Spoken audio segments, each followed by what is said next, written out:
We acknowledge the Ancient Ones, the Greater Shamanic Council of Light, Hermes, Thoth, Trismegistus, and Seshet, Lady of the Measuring Cord, as above, so below, as within, so without. We acknowledge Imhotep, architect of the cosmos. May the earth be the mirror of heaven. We acknowledge the sacred order of the Magi, and all throughout history who knew, like now, a turning of the ages. We acknowledge the master builders of Göbekli Tepe and the great shining ones at Kalash.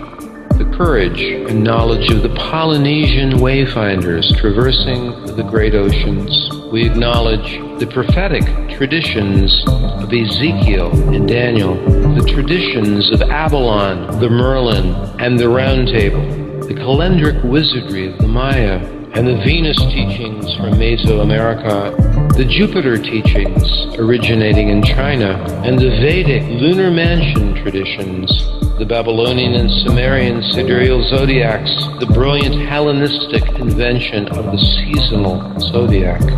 The Neolithic peoples around the planet, some still today, honoring the sacred connection between the land and the sky. The Tuatha De Danann in Ireland, who created a time of 2,000 years of peace, the builders of Newgrange.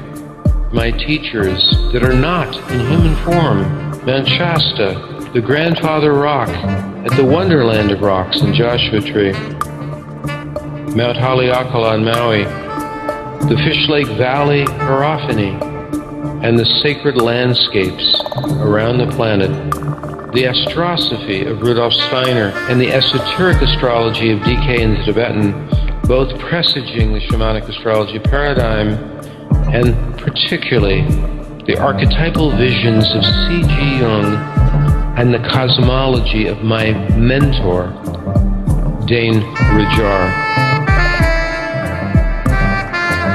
For these and more, we give thanks. It's time for the monthly, which we'll call it now a video blog rant. Okay, so I do these now on a monthly basis, always near the full moon. And today the subject is going to be the Pluto Return, and I'm ably assisted here by our president, Mary Kern, and our managing director, Awen, who have really helped out a big time in some research and also in preparing of our slides for today. I've realized as, I mean, this is certainly a really important topic right now.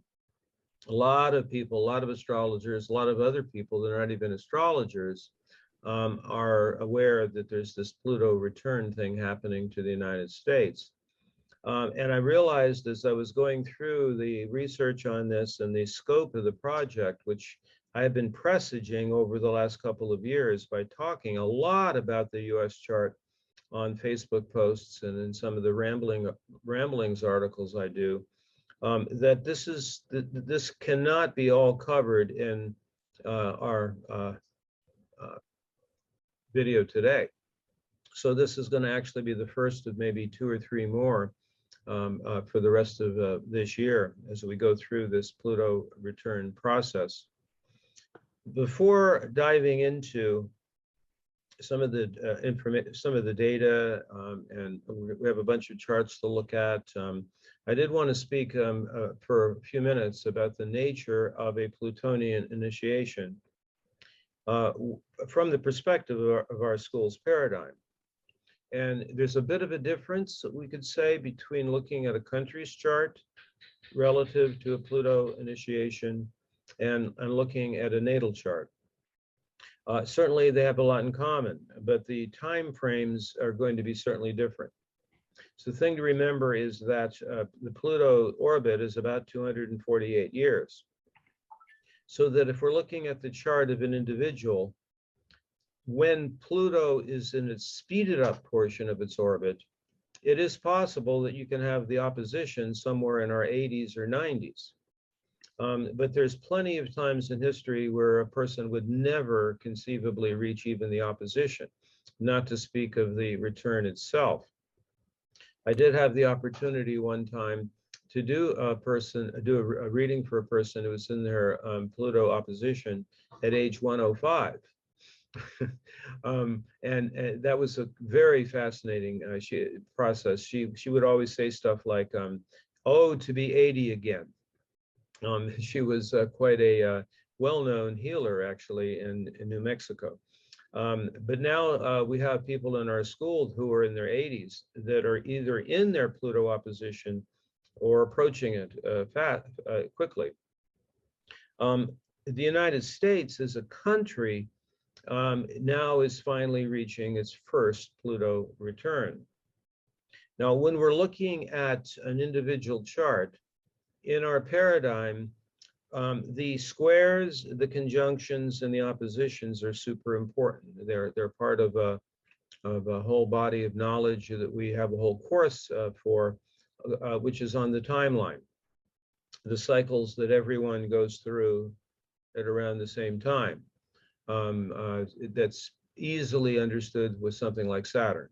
You have the Saturn returns every 29.5 years. You have the Saturn oppositions every 29.5 years. So you have a lot to work with in the course of, say, a 90-year-long lifespan.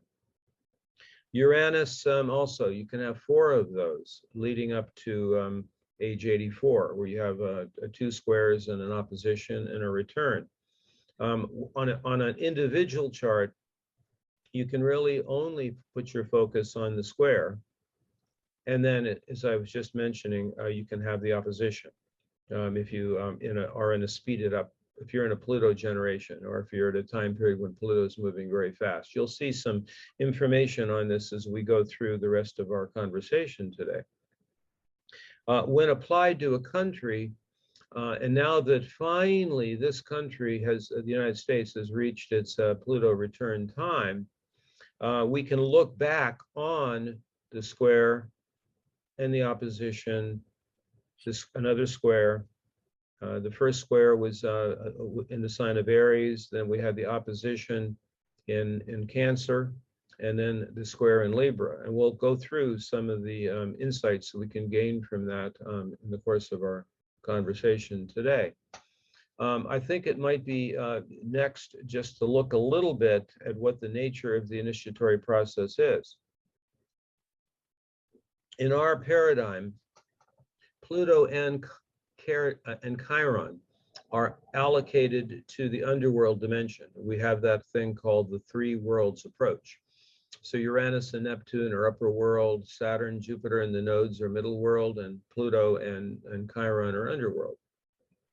The Plutonian version of the underworld initiation has certain main features. In the last maybe 5-6 years, I've grown fond of using the word composting. It's actually very much a natural process, and that applies to human beings also. In compost, it's time for something to die, and then it gets transformed, and there's little shoots that can come out of compost, and then you have new life.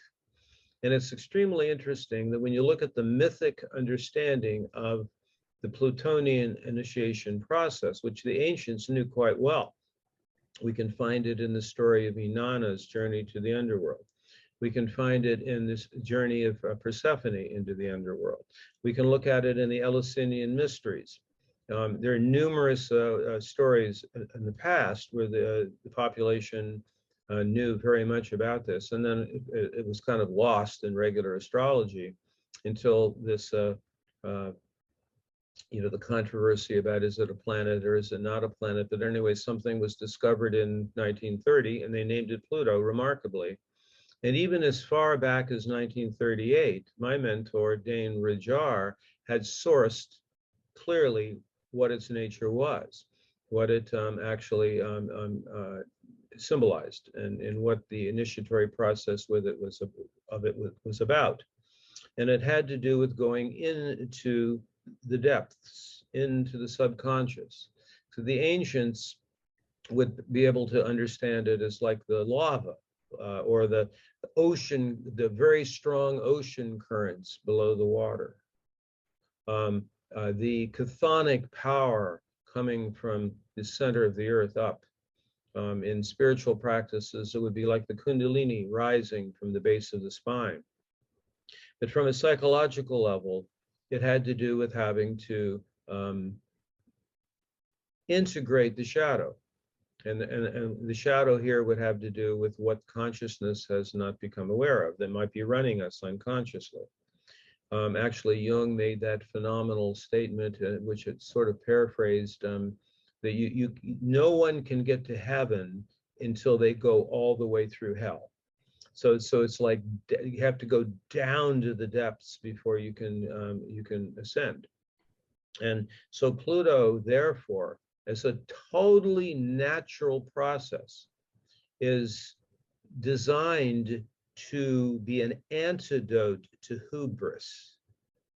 Hubris is the belief that humans are gods, right? Or overweening pride.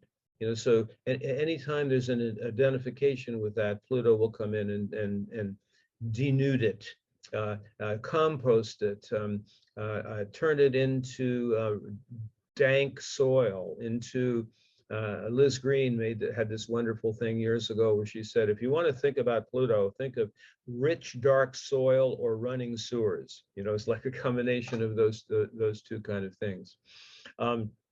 So the descent to the underworld has a great deal to do with it, and to compost that which needs to be composted. And at any point in time, in any life form, that time will come. And so if we apply that to the country, the Pluto return is looking at its shadow. It's looking at what needs to be composted. It's having to address hubris. Having to go into a place of surrender, and to be willing to then, like the upper world term for Pluto is transformation, right? So that could be thought of as, the phoenix rising and that kind of thing, so you can immediately go to that level about it without actually having to really surrender. And so like on a practical level, when we work with an individual chart, what I always counsel a person when they're in a Pluto cycle is that how are you going to know you're in a Pluto cycle? What are the traits of a Pluto initiatory process? Now, there's three things. You can't power through it using your will. You can't figure it out, so it's very possible there's no logic to it. It's just time to let go of trying to figure it out. And then number three is you cannot detach from it. You can't go to cosmic overview, so you have to feel what you feel. And that brings us to probably, I won't say of these essential points, this is certainly not least. And that is one of the main tenets of our school is that the signs and the planets have essentially been hijacked by patriarchal consciousness. And in many of the kinds of things that we presented, and much of my work in the last year or two is in understanding that patriarchy is the main thing that happens in Kali Yuga. You're at a time of dissolution. You're at a time when the whole thing needs to be composted, when patriarchy is in command. And you can look at history for that. I just actually recently wrote an article about that. Now, so why am I saying this? Because I believe Pluto, and the ancients would have agreed with this, is originally a feminine force. We could think of it as Ereshkigal. We can think of it as the power of the dark feminine. And actually then it was hijacked and it became, one of the three brothers, Hades. And then the stories became male stories.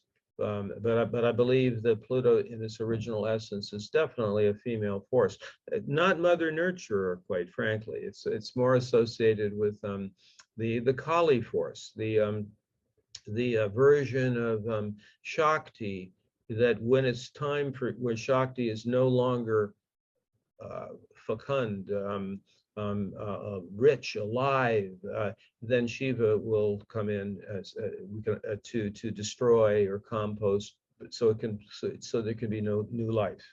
That seems to happen at the end of the fifth sun. That happens at the end of Kali Yuga. It happens at a great turning of the ages. And now, without going into all of that story too much, we should turn our attention just specifically to the US chart and the fact that there is this Pluto return happening now, and it cannot be ignored. I mean, it's in all of our faces right now, and of course, what has happened in the last 50 years, 60 years, it's kind of like what happens in the US. Then, you know, whether it's been advertising, whether it's been Hollywood, whether it's been pop culture, whether it's been consumer goods or whatever. I mean, like the US still kind of directs the kind of stuff that happens in other parts of the world, and that it seems to be very fast now changing. So let's look at the US chart now.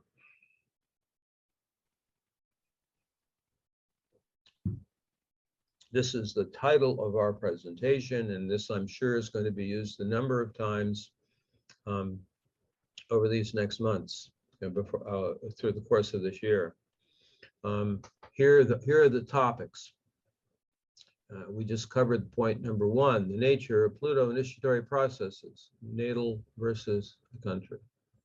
And then, so within the three worlds approach. So we're focusing here on the underworld process. There's not going to be a whole lot talked about here about the celestial, although certainly the middle world cannot be ignored.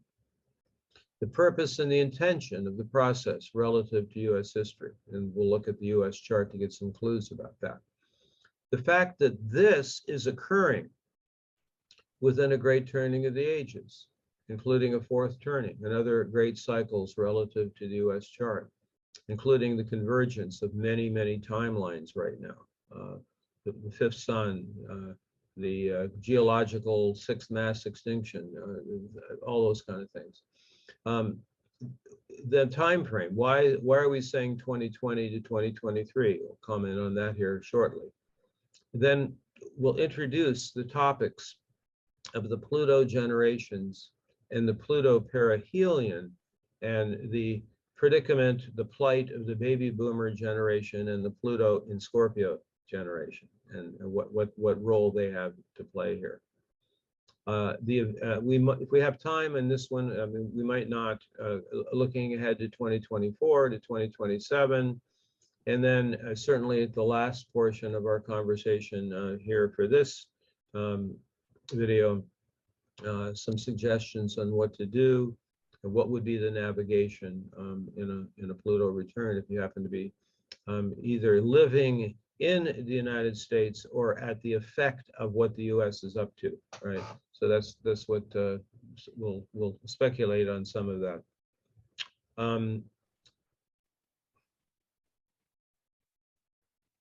So let's take a look at the US chart. Now, interestingly, just to make a comment on this, not everyone uses this particular chart. This is Dane Rijar's rectification of these, what's called the Sibley chart, the July 4th chart. Now, there is speculation, of course, that there's not a whole lot that happened on that day. There are other dates other people like to use. I personally think this is a kind of a divined chart. It was created to represent a set of ideals, and it, of course, is used by most people throughout the ages. So it has a power in and of itself. But there's another important clue why I use this one, and it has to do with Dane Rijar. But before we look at that, let's take a look at some of the features here. You'll see where Pluto is, 2732. And so there's 3 dates this year where it's exact, where Pluto will be precisely at that degree. And if you've been following astrology for a while, and actually Eric and I, when we do our Mars talk in a couple of days, there's some stuff that happened back in March. It's very significant regarding that 26th, 27th degree. You might remember that There is the whole alignment with Jupiter and Saturn right there in 2020. So the 2732 Capricorn is our target degree here. And as we go through the rest of our conversation here today, we're going to relate that back to the opposition and the two squares. But so again, for any newcomers to astrology, when you look at this chart, we're in this year at the time when the transit of Pluto is exactly where it was when the U.S. was the idea of the U.S. was created. So also other features that we will not have time to get into here today, but which I've written about and spoken about over the last few years, is that it's not just the Pluto return that's happening. We are also in the Neptune opposition. So the Pluto return is happening, but also Neptune is opposing the natal Neptune, just completing its square to Mars and Gemini. And then coming up, not too far in the future, will be the Chiron return. You can see where Chiron is there. And then also the Uranian return. There will be a Uranian return, I think, in 2027. So that's coming up. And there's many other things you can unpack when you look at this. But keep in mind, what I want you to keep in mind here, because it's very much connected to why we're doing this at this time. Look at where the moon is, 2712 Aquarius. The storyline for the U.S. is the Gemini job in the Aquarius tribe. So the lineage of the United States is that 27-degree Aquarius. And then the South Node is in the third house, and in our paradigm, it's the third house job, the Gemini job in the Sagittarius Aquarius tribe. And then the storyline for current life purpose, or current country purpose, intent, destiny idea, is the North Node in the house of Sagittarius, and it's Sagittarius rising. And so there's a huge idealism you can project onto that, a beacon of truth, Sag rising, to boldly go where no one has gone before, with a love of truth. That would be the idealization of it. And then this Gemini job in the Aquarius tribe, with a whole lineage, are what in the world are the Aquarian ideals? Is it mob rule? Is it a violent revolution? Is it the French Revolution?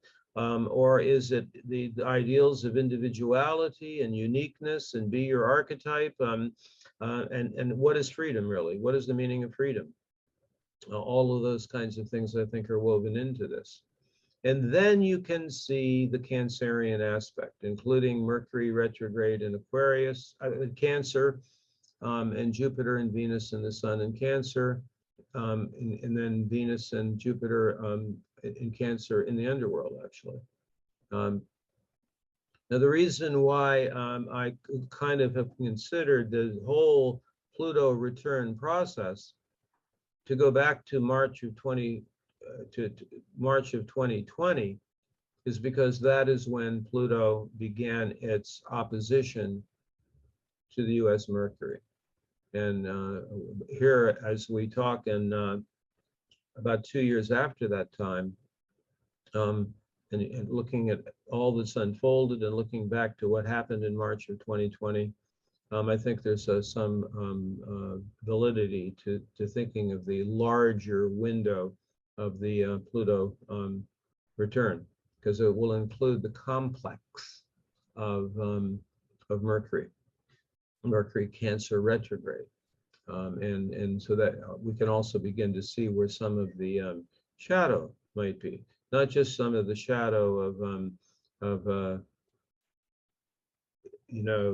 Sagittarius. The shadow of Sagittarius is I know the truth, and we'll get everybody else to know the same truth, rather than an actual interest in being open-minded about the truth as a moving target. It's always moving into new directions.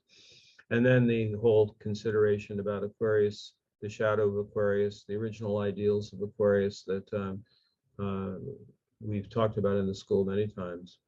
Now let's look at this Rajar chart. This is kind of why I trust him. Not only was he my mentor, and the whole foundation psychologically and spiritually of the system is Rajarian. Look at where his moon is, 24 Aquarius,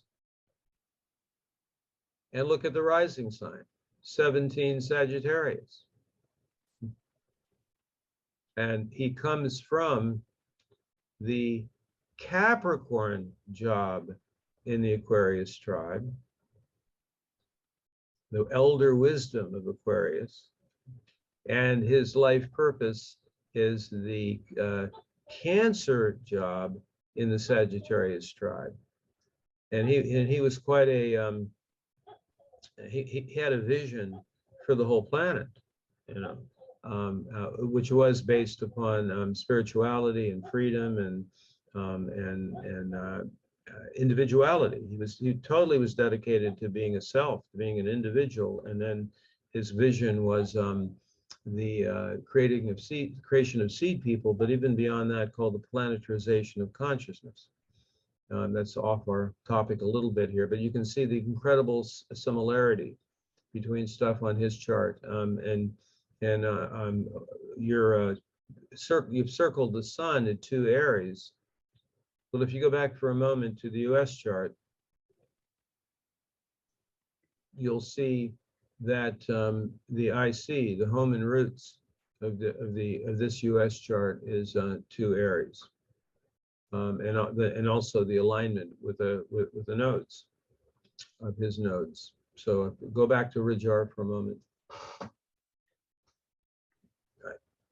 So that too, there's just some fairly stunning combinations there, including the fact that he has Mars in Gemini, right? and so does the U.S. chart. So that's anyway. I always like to talk about Rajar anyway. So, but look how the connection is with the U.S. chart.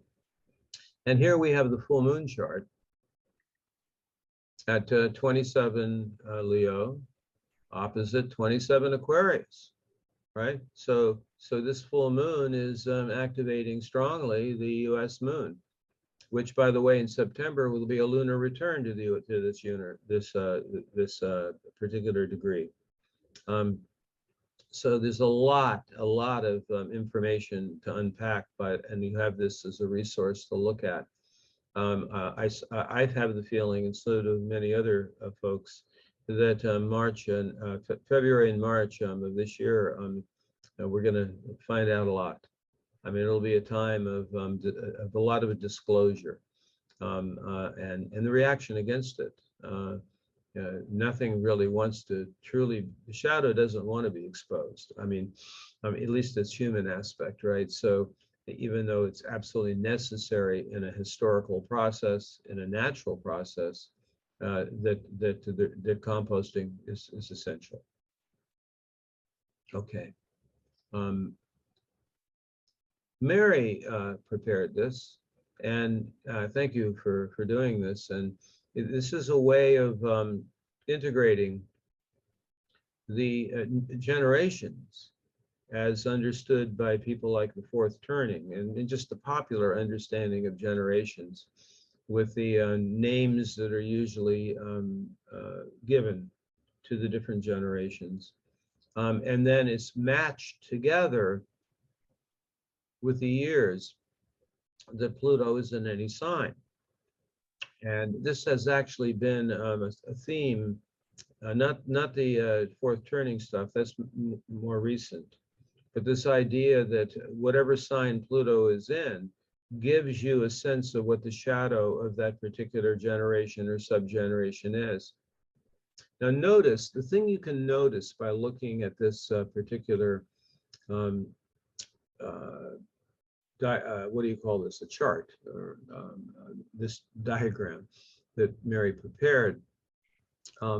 It's showing the variation in the amount of time that Pluto will stay in a sign. And that's due to the fact that Pluto has an extremely, eccentric orbit. So it's moving really fast at certain points in its orbit, and then it's moving very slow at other portions of its orbit. So you can see that in Taurus and in Gemini is the longest. And then you have the also a fairly long period of time in Cancer. And so Pluto was in Cancer from 1913 to 1938. And using the generational model, remember a generation's about 20 years, 20, 25 years. So they don't always exactly match up, but there's like one will spill over into the other. And you can get some really good insights from this. The lost generation and the greatest generation, which is what that generation likes to call themselves. and there's the silent generation. And then, of course, then we have the rather important in the unfoldment of these mysteries, the so-called baby boomer, the boomer generation, which was Pluto and Leo, with a little bit of the end of the silent generation. And then we have 1956 to 1972, baby boomers in Generation X. 71 to 84, the entirety of the Pluto and Libra generation was so-called Generation X. And then Pluto will move into moved into Scorpio, and this is you can see how it now becomes less and less. Just 12 years. And this is, by the way, always the way it works. Pluto, when it's at its fastest point, and we'll get into this here shortly, the whole concept of perihelion, when Pluto is closest to the sun, closest to Earth also, is when it's moving the fastest, going through the sign, the fastest amount of time, quickest amount of time, is Scorpio. And that's, which is fascinating. And since we'll get into what the Pluto generation is, that actually there's always a square when Pluto is in perihelion in Scorpio, it's squared by the generation in Leo. So the boomers square this version of the millennials, this portion of the millennials. Then we get to Pluto in Sagittarius, 1995 to 2008, which includes the millennials, and then this generation that has not really fully been named yet, which in the fourth turning material started during the 9/11 events. So that would have started in 2001. Usually just for lack of doing something, people call it Generation Z.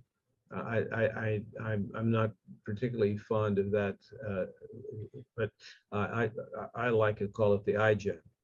But what is the feature of this generation? They're buried in their phone. Mary and I were joking about this, that we hope in the future it's not called the IN gen, right? Or human 2.0.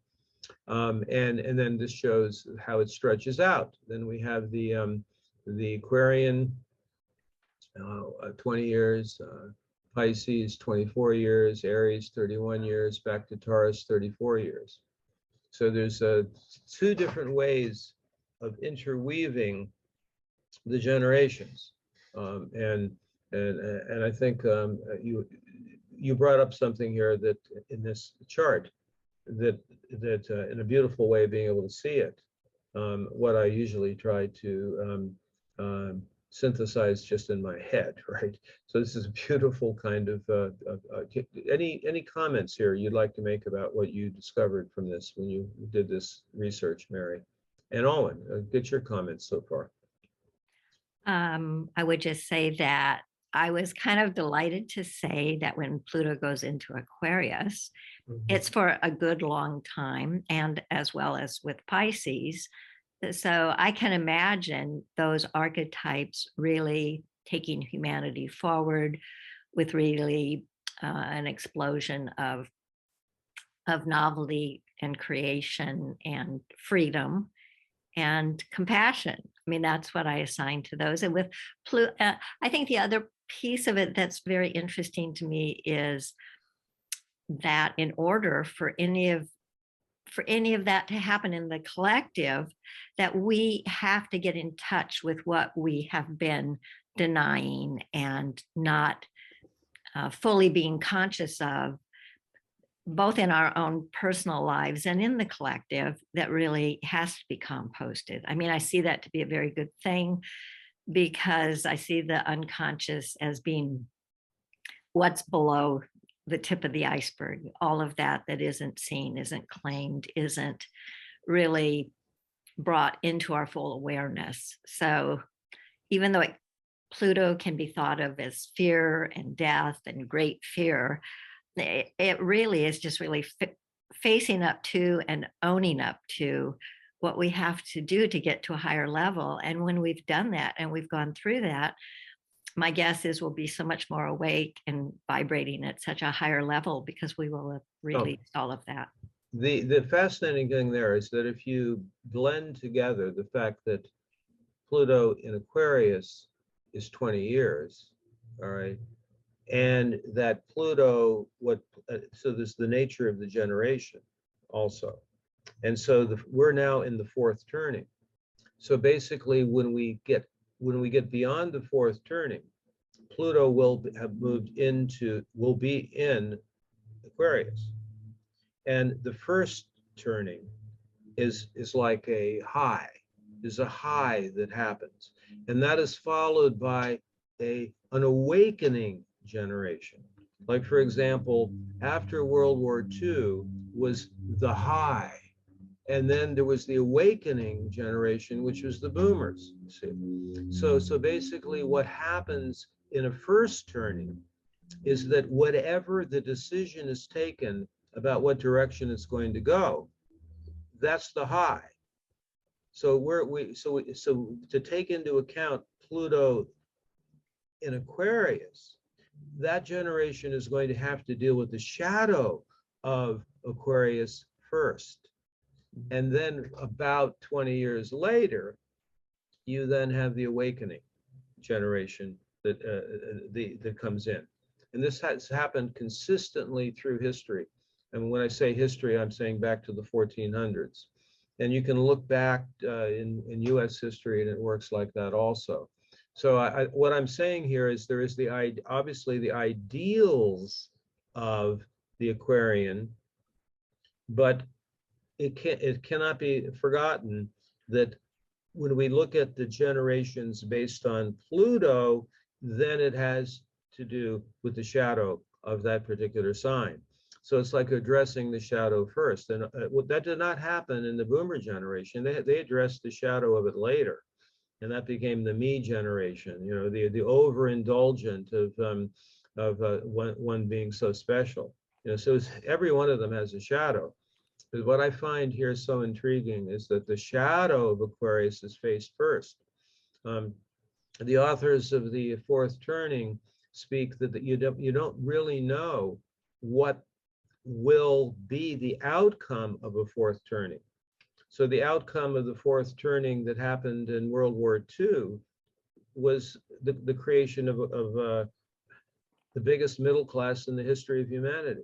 The ability to you know, like the decision to have the welfare state and things like that. I mean, that was a collective decision, and that was like the high that happened at that point. And then the awakening was a reaction against that. And you can go back to the Civil War. And in the Civil War, that was a fourth turning.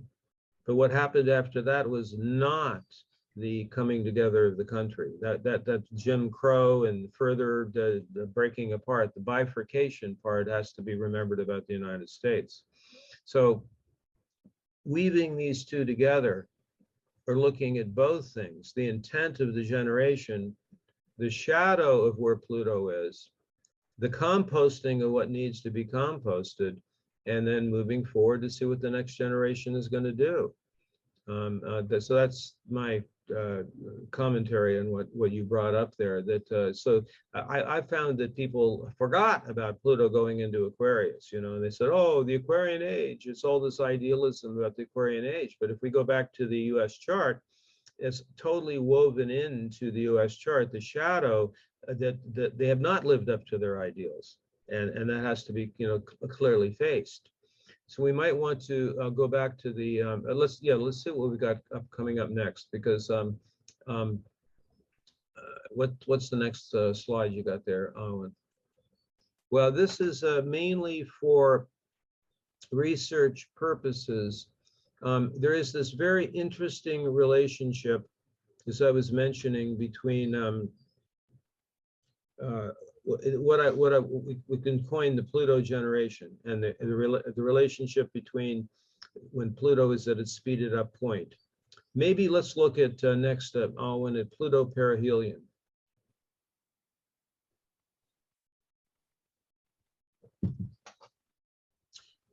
These are the points, 4 of them anyway, when Pluto is closest to the sun. And that is when it was inside the orbit of Neptune, and always in the sign of Scorpio.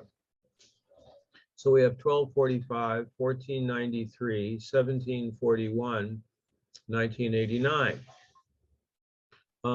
It's a zone of about 20 years. Actually, inside the orbit. And then it's always going to be during that time period where Pluto is in Scorpio. It's forming a square with the Leo generation, Pluto and Leo generation, that would have existed 35 to 40 years before that. And that is the speeded up Pluto generation. The thing here to keep in mind is that in that orbit of 248 years, that if you happen to be born, say, in the year 1800, you would not even get to the square until age 89. If you were born in the year 1900, the square happened at 65. If you were born in as a boomer, like in that Pluto and Leo generation, you would reach the square possibly as young as age 36. For me, I was Pluto at 16 Leo, happened when I was 40. So that was then therefore called, we are the Pluto generation, where that Pluto square comes the earliest it can happen. Can you imagine like a whole time period in history where you don't even hit the square until most people are already dead? So then you have this phenomena that happens. Like I have a lot more research to do on it, but back in the years when we were in the perihelion time, it was not lost on me that Columbus was exactly at his Pluto square when he went out, and that was actually at the 1493. He's right at the Pluto perihelion, and he himself, as a Pluto in Leo, was at his exact square on that journey. And I mean, if anything, you could say that began the whole genocide of what was happening in the New World. And so there's many examples of what happened during the Explorer Age. And then you could also look at it and say, well, incredible benefits came from the Explorer Age. And so it had a huge shadow side. 1245 takes us back to a time period of plagues, and you'll remember that's also 1226 was when that last Jupiter-Saturn conjunction happened in Aquarius, right in that same repeat pattern that happened at the end of 2020. And then 1741. And incredible amount of stuff was happening around that time period that then led up to the revolutionary times in America and France and other parts of the world. And then we have most recent, September 5th, 1989. Again, I'm hopeful this is coming across clear enough that there is a phenomena not to be missed, that there's different things that happen when Pluto is speeded up, and when it's at perihelion, and when it's in its own home sign. You'll notice that, like Pluto is generally, even though traditionally it was given to Aries, most everybody these days think of Scorpio, they think of Pluto. And can you imagine a sign that's more about composting than Scorpio? So this is something I wanted to bring out, and also some of the other research. We should spend a few minutes looking at the time period of the square in 1848 to 1850, and the opposition. So here we have all the dates for you all, and we'll be coming back to this a lot over the next vlogcasts over the next year. This is showing where the exact points are, and if we go back to the 1800s, you can see how long the time period lasts. And that's due to the fact that Pluto is moving really slow at that particular point. The square is happening between 1847 and 1851. Look how many years that is from 1776. I mean, that's what, 50, that's like 75 years or so, I mean, no, 85 years, 25, 75, sorry. So you can see how much longer that is to get to the square than what you'll see between the one in 1980s and the one we're in now. So the pattern is very, very different based upon the speed of Pluto. Here we see the dates of the remarkably important opposition that was from 1935 through 1938. If we're looking at the entire, these dates are actually using the criterion that we used in the school in figuring out Pluto initiation cycles on a natal chart. So that's considerably less amount of time than that first square. And then if we go to the one in 1982, 1983, you'll see 81 to 83. Where you have a number of exact ones. At 27 Libra, you can notice the square exactly to the US Pluto. There's that 2733 exact. And just like further back, the exact ones in Cancer were also 2733, the oppositions. So this is, I think, can be very handy for research. And I did a little bit of this prior to our call today. And I noticed a couple of very interesting things. And I just made a few notes here. I think that with feedback from Mary and Awen and feedback from others that have listened to this, you may have some other things you want to add. If we go back to 1848, 1849 through 1850, the gold rush and the Mexican-American War. The Washington Monument was erected. Women's suffrage tried to be implemented by the Liberty Party. It failed. There was the first Women's Rights Convention. Switzerland became the first federal republic following the US, the establishment of the US. There was a massive cholera epidemic. And the Rhodes College was established, which is a Masonic university. These are all very interesting things that happened that year. Then we would have in 1849 the first woman doctor officially in the US, right? Daniel Webster's speech prevents the Civil War for about another 10 years. LA and San Francisco were incorporated, and that was also happening at the same time that the western part of the US was incorporated, basically taken over from Mexico.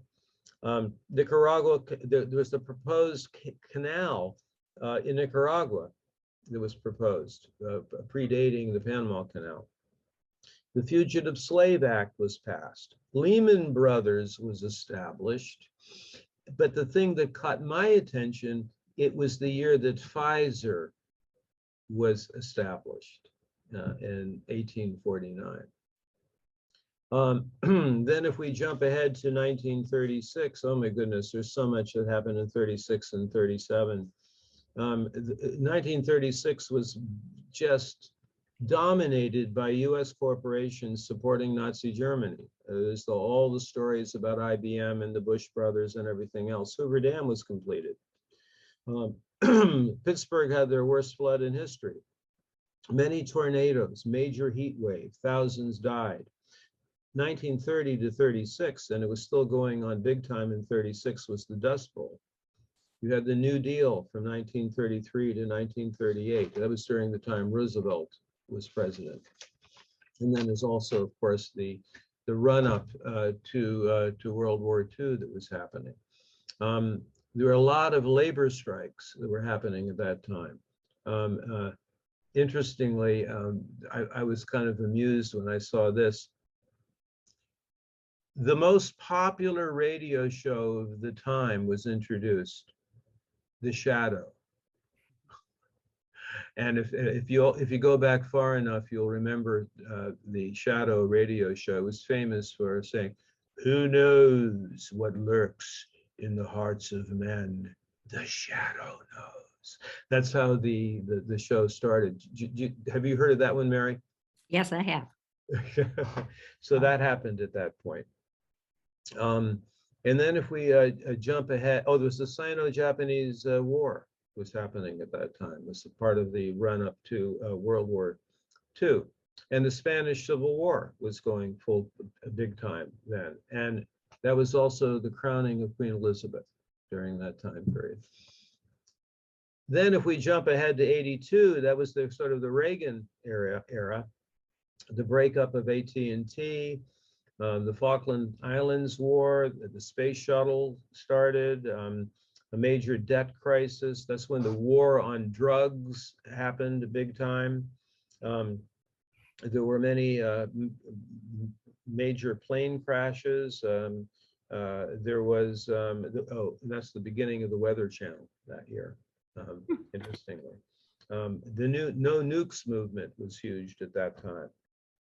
And in 1983 was the Reagan invasion of Grenada.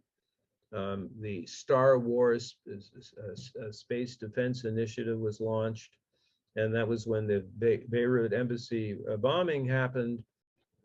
And one thing that caught my attention was that was also when Kary Mullis won his Nobel Prize for the invention of the PCR test.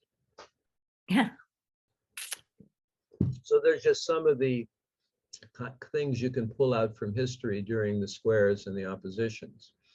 But the thing that's important to remember here is that it all ties back to what the intent of a Plutonian initiation is. And the square, using Rajar's language, is crisis in action. So you're at the effect of events. You know, this events that happen, maybe you weren't sure what they were going to be, but you're prompted to have to deal with what Pluto is about on your chart, and then or on the US chart. When you have the opposition, you have something that's more like a seed point, but also the opposition is more like an awareness. You can have an awareness. And then you have a square, which is another crisis in action.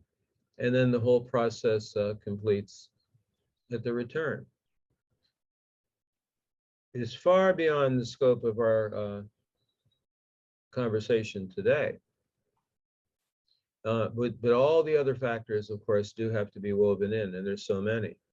The Neptune factor, the Uranian factor, the Mars and Gemini factor, the shadow of Cancer, so many things to unpack, but it's the Pluto thing we're looking at right now. And will the United States, in its original formulation, whether you want to look at it as its ideals, whether you look at it from what version of Aquarius do you want to look at, what version of Cancer do you want to look at, what version of Sagittarius do you want to look at, what version of Gemini do you want to look at? Is it possible for the country to face its shadow and be willing to compost what needs to be composted? Now, I think in our remaining time here, let's just have a little bit of a kind of a discussion here. So what can we do? You know, like how to navigate being in the Pluto return. And if you're in America, or if you are in a place that is at the effect of what America does, what can we possibly do?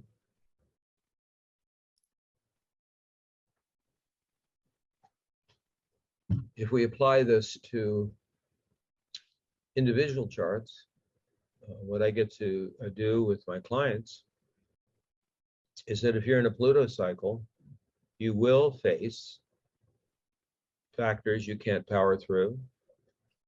You'll face factors you can't entirely figure out. And also you just cannot simply detach. You have to feel what you feel. You have to be willing to face shadow. But you know, there's a very, very important factor here, which I neglected to mention. As you can see, there's such a vast amount of material.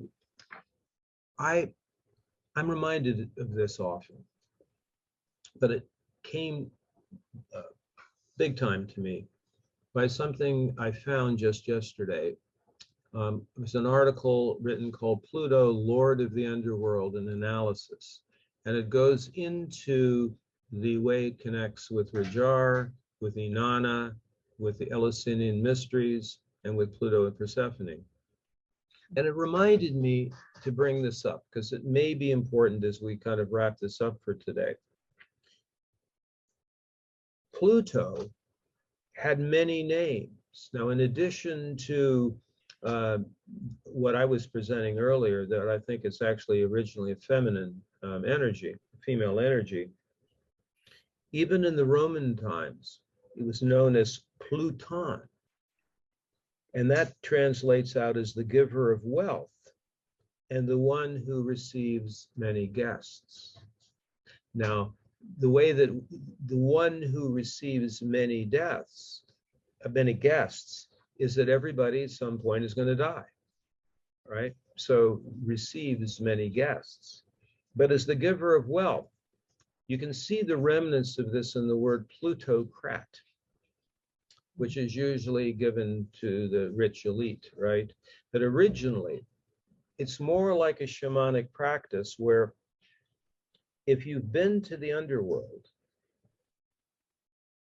and you've gone through the deathing, the surrender, the composting, then there's an empowerment that happens. It's like the rising of the Kundalini. It's like there's a fullness. There's a power that comes from the earth herself. That's what the wealth would mean there.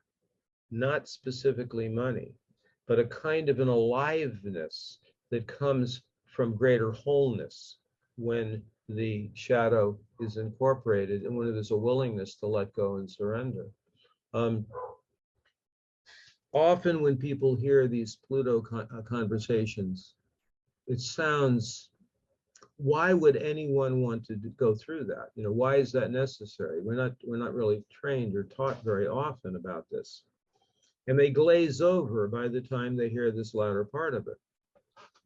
It's the aliveness that comes from having gone through it.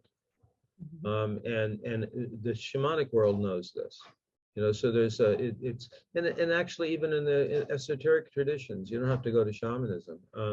Is that to be the amount of times you die and are reborn is the nature of the growth of your soul. That's why Hermes is thrice born Trismegistus. Mentioning all the different deaths and rebirths that can take place in the course of a life. So the death and rebirth of Pluto does not mean complete annihilation. Maybe to the ego, but Inanna came out of the underworld as an initiate, as did Persephone. So that's maybe we have to add that. That's our connection to the celestial aspect of this. Yes.